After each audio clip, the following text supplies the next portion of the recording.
Саламатсыздарбы сабактын катышуучулары. Менин атым Бактыгүл Аскерелиева, кесибим агроном. Догал компаниясынын Кыргызстанда жана СНГ өлкөлөрүндө жетекчиси болом. Ошондой эле Агроюнион ассоциациясынын жетекчиси. Бүгүн биз сиздер менен агробизнести өнүктүрүү, аны жүргүзүү боюнча темада сүйлөшмөкчүбүз. Анда эмесе аны кантип тандайбыз, кандай иш-чараларды жүргүзөбүз деги эле эң башынан баштап аягына чейин иш-чараларды пландаганда жазуу түрүндө эсептегенде үйрөнгөнгө аракет кылабыз сиздер менен. Негизи агро тармагында өзүңүздөр билесиздер, бизде бир канча тармак бар. Бул мал чарбаачылыгы, эт өндүрүү, бал өндүрүү. Бирок биздин бүгүнкү темабыз өсүмдүктөрдү өстүрүү, культураны тандоодо болот. Биз культураны тандоодо эң башкысында кайсы культураны өстүрөбүз, Кыргызстандын климаттык шарттарында өсөбү, кандай топуракты тандайт, кандай сууну талап кылат, ошолорду пландашыбыз керек. Биз культураны тандайбыз, андан кийин пландаштырабыз, андан кийин менеджментин эсептеп чыгабыз, маркетинг жолдорун түзөбүз, андан кийин кандай базарларда, рыноктарда талап болот, ошол учурларындагы анализ жасайбыз. Культураны тандоодо биз жогорку талапта кайсы базарларда, мисалга алып келсек, алма өсүмдүктөрүн өстүрсөк, биз аны экспорттоого кайсыл жака чыгарабыз? Кыргызстан өзүн өзү ал өсүмдүктөр менен камсыз кылабы же кыла албайбы? Эгер малина, клубника транспортабилдүүлүгү аз өсүмдүктөр болсо, биз аларды кантип балким тоңдуруп анан экспортко чыгарабыз, же болбосо ошол таза түрүндө чыгарабызбы? Таза түрүндө ошол свежий малда чыгара турган болсок, анда биз дагы көп каражаттар талап кылат. Себеп дегенде холодильниктерде алар чыгарылышы керек. Ошондуктан Кыргызстандагы кайсы өсүмдүктөргө басым жасалып жатат, кайсыл климаттык шарттарга өсүмдүктөр жакшы өсүп жатат, ошону сөзсүз түрдө биз анализдеп алышыбыз шарт. Андан кийин биз карайбыз, мисалы сиз тандап алган өсүмдүк кайсы проблеманы чечет? Мисалы Кыргызстандын шартында кандай проблема бар? Эгер ошол эле малинаны же клубниканы ала турган болсок, аны биз сыртка алып чыкканга көп каражат талап кылынат дедик. Ошол себептен аны шоковая заморозка деп коебуз, же башка түрлөрү менен аны кургатып, сактап, андан кийин 2 ай болобу, 3 ай болобу, андан кийин биз сатыкка чыгарсак болот. Ошондой эле учурда, мисалы картошканы тандап алсаңыз, анын сактоо мөөнөтү узак, кургатпастан дагы өзүнүн ошол чогултулган түшүмдү эле биз экспортко чыгарсак болот. Же болбосо андан кийин кайра иштетүү менен биргеликте пюре түрүндө же болбосо чипсы түрүндө ошондой сыяктуу жолдорду да тандасак болот. Бунун баарын деген сөзсүз түрдө эсептелиниши зарыл. Андан кийин биз өсүмдүктөрдү анализин жүргүзөбүз. Анализин жүргүзгөндө азыркы абалы кандай? 5 жылдан кийин бунун абалы кандай болот? Келечектеги абалы кандай болот? Деги эле мисалы массалык түрдө биздин фермерлердин баары отургузуп баштаса, анда 5 жылдан кийин балким Кыргызстанда конкуренция аябай күчтүү болот, же болбосо бул топуракты истощать эткен, мындай зыян келтирген өсүмдүк болсо, анда анын зыяндуулугу көбөйүп кетет дагы. 5 жылдан кийин балким калктагы биздин колдонуучулар, керектөөчүлөр дагы бул өсүмдүктөрдөн отказ кылышы мүмкүн. Ошол себептен азыркы күндө эмес, эң минимум менен алганда 5 жылдан кийинки анализин тандап алганга аракет жасайбыз.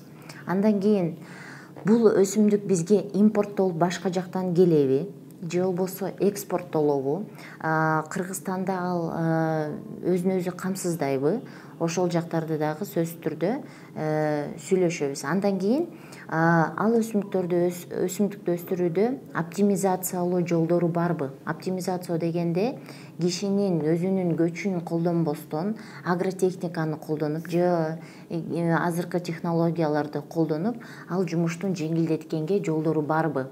Өнүккөн өлкөлөрдө кандай технологияларды колдонушат, кандай түр менен оптимизация жасашат, ошолордун баарын анализ жасайбыз.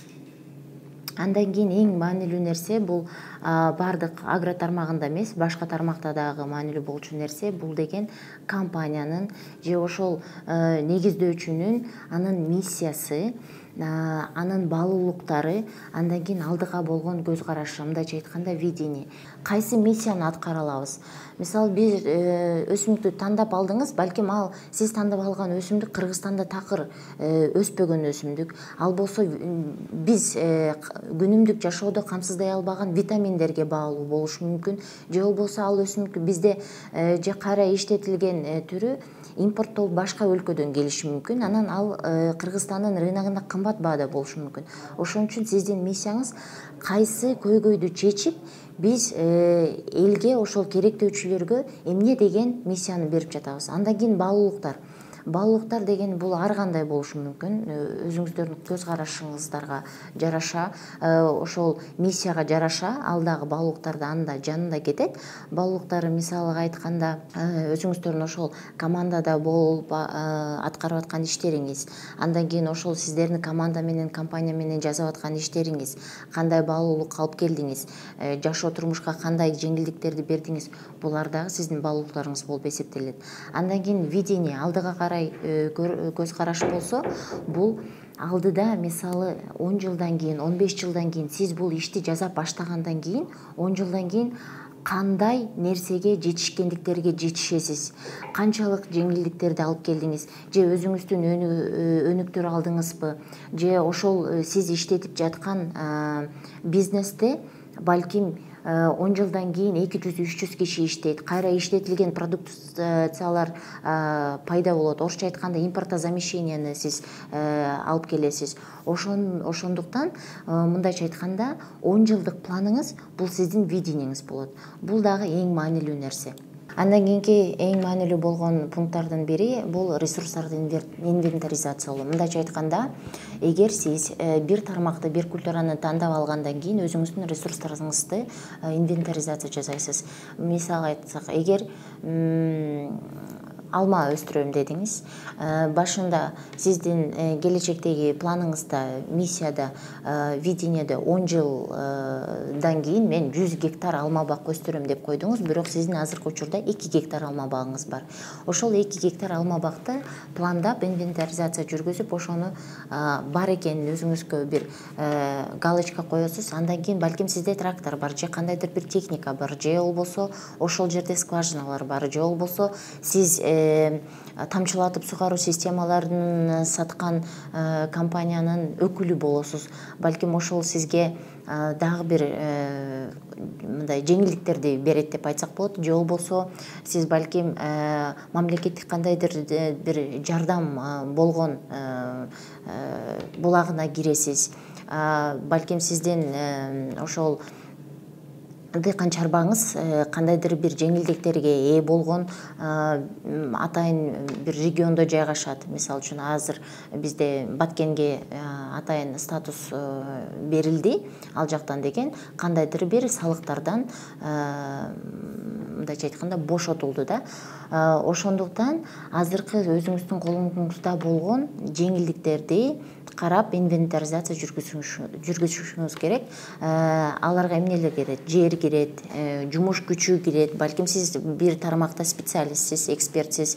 Андан кийин сиздин колуңузда болгон техника, каржы капиталы балким сизде бар, активдер бар, милдеттенмелер, насыялар, анан башка балким илимий жактан сиз ошол тармакта күчтүүсүз. Ошон үчүн ресурстарды обязательно инвентаризация жасайбыз. Андан кийин бир мындайча айтканда өтө оңой, жеңил свот анализ жүргүзөбүз. Свот анализде эң биринчи күчтүү жактарын карайбыз. Күчтүү жактарын сиз кайсы тармакта күчтүү сапаттарыңыз бар. Сизди эмне менен эмне айырмалап турат? Эмне алып келе аласыз? Кандай салым кошо аласыз? Андан кийин алсыз жактарыңыз. Эмнени жакшыртуу керек? Балким ошол базардын ичиндеги сиз тандаган культуранын башка кайсы компаниялар сизден жакшы жасайт? Алардын минус жактары эмне? Балким алардын минус болгон жактары сиздин плюс жактарыңыз. Андан кийинки бул мүмкүнчүлүктөр. Максаттарыңыз кандай? Талаптар өзгөрүлүп жатабы? Ал кантип жакшыртууга болот? Мындайча айтканда, өзүңүздө болгон мүмкүнчүлүктөрдү, ошолорду колдонуп, андан кийин бул тармак сизге кандай жакшы да мүмкүнчүлүктөрдү берет, аны сөзсүз түрдө жазабыз. Мындайча айтканда, бул свот анализ ушул суроолорго жооп берип, анан ошол суроолорго жоопторду жазышыңыз керек. Андан кийин коркунучтар. Сиз туш болгон блокаторлор кайсылар? Сиздин көзөмөлүңүздөн тышкары турган факторлор кандай? Бул жакта деген сиз өзүңүз контролдой алган рисктердин баардыгын жазабыз. Ушул жактагы суроолорго жооп беребиз. Агро тармагында билесиздер, климаттык шарттарга байланыштуу ар кандай аба ырайынын тоскоолдуктары болот. Ошого байланыштуу адам тарабынан контролдоого болбогон, мүмкүнчүлүк болбогон кыйынчылыктар болот. Ошолорду сөзсүз түрдө аларды боло турган деп эле белгилеп, андан кийин бирок сиз азыркы учурда башкара алган рисктердин баарын сөзсүз түрдө жазып чыгыш керек. Андан кийин юридикалык жоопкерчилик маселелери. Бул жактан сиз пландаган нерсе юридикалык жактан кандай бекитилген? Балким дыйкан чарбагысызбы, же жеке ишкерсизби, же башында деген азыркы учурда мен жөн эле өзүмдүн 2 гектар жерим бар, ошол жакта эле бул культураны өстүрүп көрөйүн. Эгер жакшы өсүп берсе, анда мен муну улантып кетем. Бирок бул дагы мындайча айтканда жаңылыштуу көрүнүш, анткени көз караш. Анткени бул 2 жылдык жерге, 2 гектарлык жерге сиз 2 жылдык мисалы үчүн мөөнөт бересиз, культураны өстүрүп көрөйүн деп айтасыз. Бирок башка жактан карасак, ошол 2 жылдык экономикалык жактан карасак, биз аны мындайча айтканда, экономикалык терминден айтканда, бул жоготуу да, потеряга алып келет. Убакыт жактан да, каражат жактан дагы сиздин ресурстарыңыздын да жоготуусу деп эсептесек болот. Себеп дегенде ушул, эгер мен айтып берип аткан пландарга таянып процедуранын баарын пландасаңыз, анда сиз көз карашты өзгөртүп, баардык жактан, финансылык жактан дагы, агрономия жактан дагы пландалгандан кийин, андан кийин ошол кайсы культураны өстүрүшүңүз керек, сиз толугу менен чечим кабыл аласыз деп ойлойм. Андан кийин биз туура максат коюу боюнча смарт анализди жүргүзөбүз.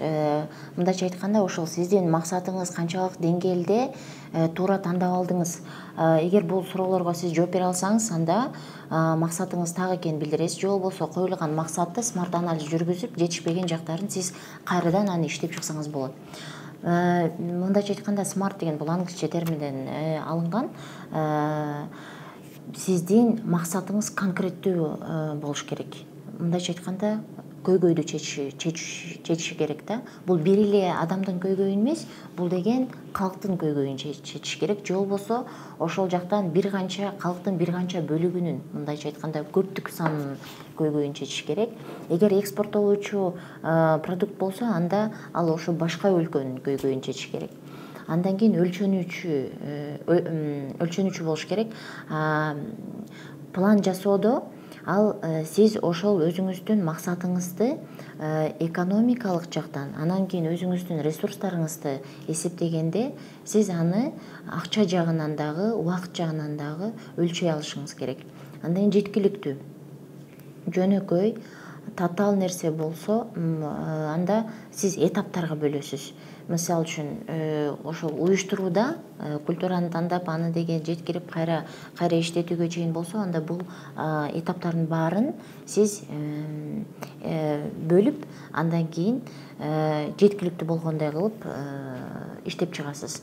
Андан кийин сыйлык айы болууга тийиш. Мындайча айтканда, бул максатты сиз башка кишилерге, өзүңүздүн жакындарыңыздарга, досторго айтканда, же болбосо муну деген мындайча айтканда медиага алып чыкканда, бул мындайча айтканда сиз ошол менен сыймыктана тургандай болуш керек да. Андан кийин өндүрүш планы. Өндүрүш планын биз жанатан бери мен алма бактарды мисалга келтирип атам. Ошол себептен азыр дагы алма бактар боюнча айтайын. Эгер сиз алма өсүмдүкүн өстүрсөңүз, анда сиз өндүрүш планын жасайсыз. Мындайча айтканда, алдагы сиздин тандап алган бактын өзгөчөлүгүнө жараша, мисалга алсак, карликтик бактар болсо, ал 2-3 жылы түшүм берип баштайт. Бул деген бирок бул техникалык түшүмдүүлүк болуп эсептелинбейт. 4-жылдан баштап буну деген экономикалык жактан туруктуу түшүм алып атам деп эсептесеңиз болот. Эгер полукарлик бактарды тандап алсаңыз, анда 4-5 жылдары техникалык түшүмгө кирет.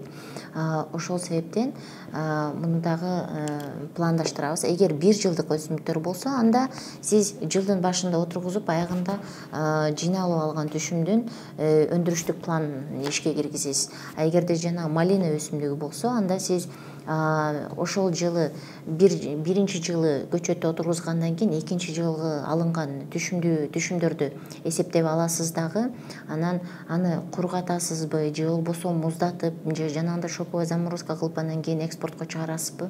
Ошондуктан өндүрүш планын сөзсүз түрдө алдын ала маркетинг анализин жасап, анан пландап алышыңыз керек. Андан кийин маркетинг планы. Маркетинг планында биз эң негизи ошол тандалып алган өсүмдүк рынокто кандай талапта, экспортто кандай ролу бар. Эгер биз алыскы өлкөлөргө экспорт жасай турган болсок, анда логистикалык жактан канчалык деңгээлде жеңил, биз кайсы жолдорду колдонобуз, аба менен, карго менен жеткизебизби, же болбосо темир жол менен жеткизесизби, же болбосо машиналар менен, унаалар менен жеткизесизби.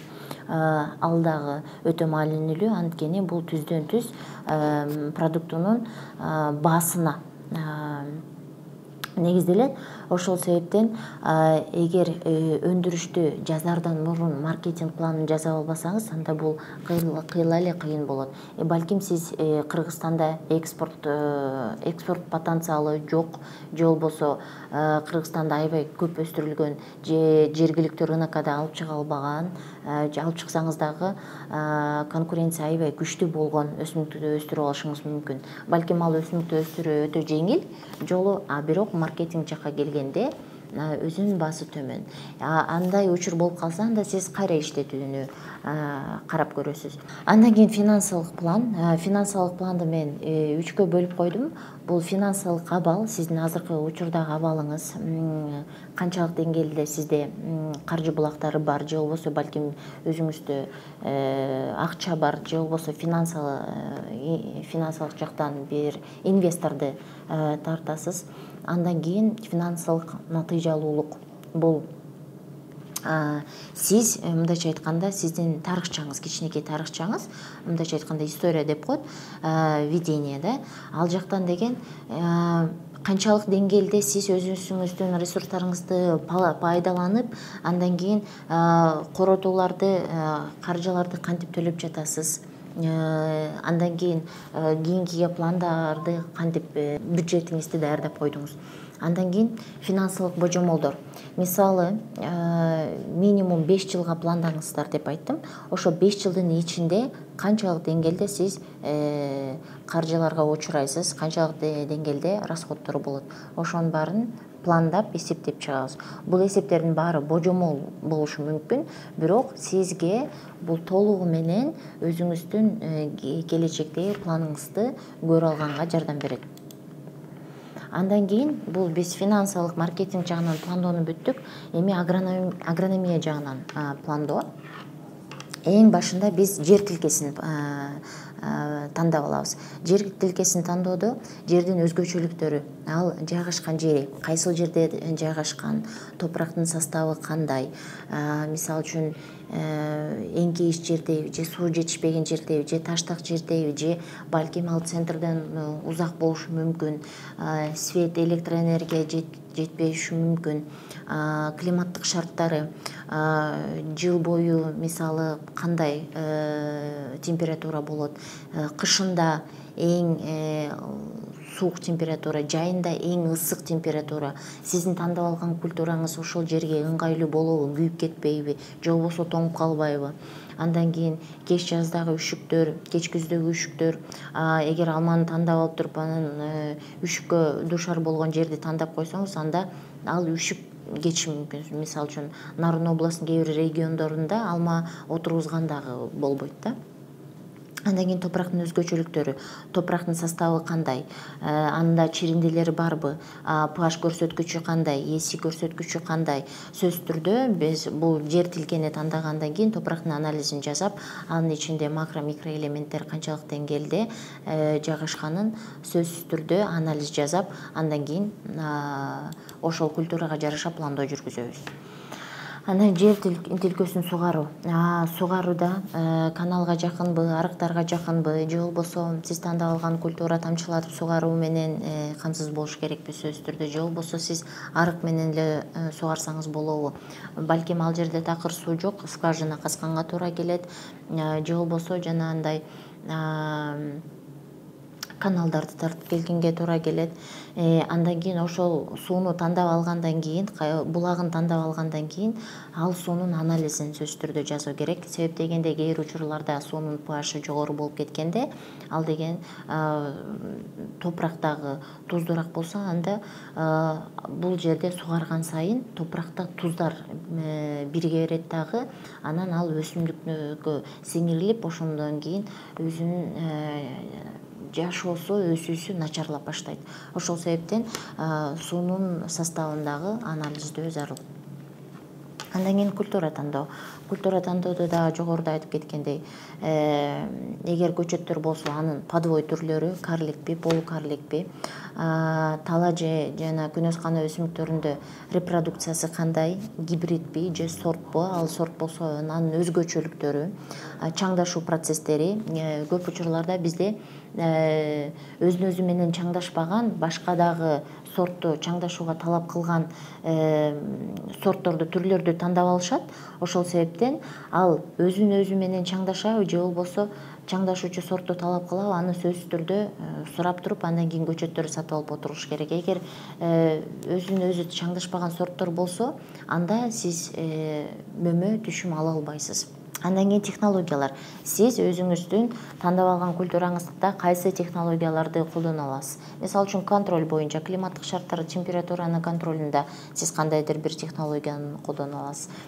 Отургузуу ыкмаларында балким сиз жерди, мындайча айтканда, коротпостон алардын аралыктардын жакын кылып өстүрүү керек. Же болбосо трактордун ошол жакта агротехниканы жасаганда туура ыңгайлуу кылып отургузуу керек. Андан кийин операцияны жеңилдеткен технологиялар болушу мүмкүн. Дрондор, GPS датчиктер, андан кийин анализдер, топурактын суунун анализдери сөзсүз түрдө, аба ырайындагы анализин жүргүзгөн, прогноздогон дагы атайын датчиктер бар.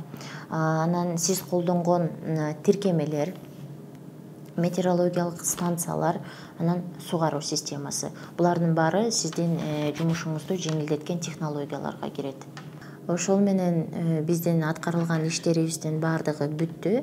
Агробизнести пландоо, анан аларды технологияларды колдонуу сиздин өзүңүздүн тандап алган культураңызга жараша, бирок каалаган культураңызды тандагандан кийин ушул бизнес планга жараша анализ жасап, андан кийин өзүңүздүн ишиңизди баштасаңыз болот.